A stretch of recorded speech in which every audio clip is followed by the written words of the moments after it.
Les groupes d'entraide sont formés par de petits agriculteurs afin de se soutenir mutuellement dans l'adoption et la promotion d'un certain nombre de pratiques de gestion des terres. Ils représentent une approche prometteuse dans la promotion des pratiques de conservation des sols et de l'eau, telles que l'agriculture de conservation parmi les petits agriculteurs. Au Kenya, la formation de groupes d'entraide a commencé dans les années 1990 et elle est maintenant une pratique commune. Dans certaines parties du pays, les groupes d'entraide ont joué un rôle clé dans le succès des campagnes de conservation des sols et de l'eau. Parce que les agriculteurs individuels manquent de ressources pour investir dans l'agriculture de conservation et d'en apprendre davantage, ils se regroupent pour partager leurs connaissances, l'équipement et pour s'entraider. Je m'appelle Henri Mwiti, je pratique l'agriculture de conservation. J'ai initié le groupe d'entraide de Maïli Saba pour la gestion du fumier et l'agriculture de conservation.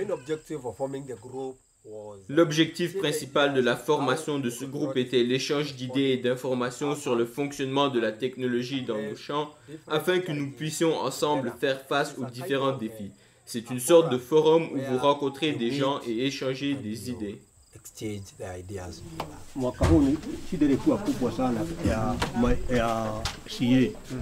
Cette année, nous avons eu beaucoup de problèmes avec l'agriculture de conservation parce que les pluies ont été abondantes. L'abondance des pluies cause des problèmes.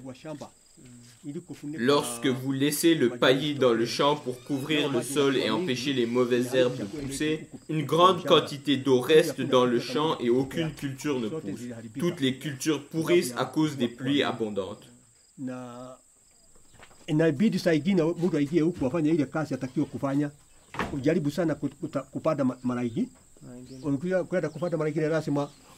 Cela nous a obligés à retourner dans les parcelles et à faire ce qu'on est censé faire, semer à nouveau.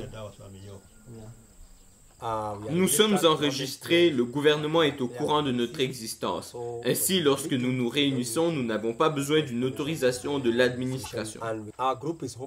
Notre groupe est ouvert, nous pouvons recruter de nouveaux membres. Nous devons seulement nous renseigner sur vous. Vous devez résider dans la région, pratiquer l'agriculture de conservation et en gros être censé autodiscipliner une bonne personne et intègre. La structure organisationnelle des groupes d'entraide est déterminée par les membres. Le groupe d'entraide de Maïli Saba pour la gestion du fumier et l'agriculture de conservation est formé d'un président, d'un secrétaire, d'un trésorier et d'un parrain.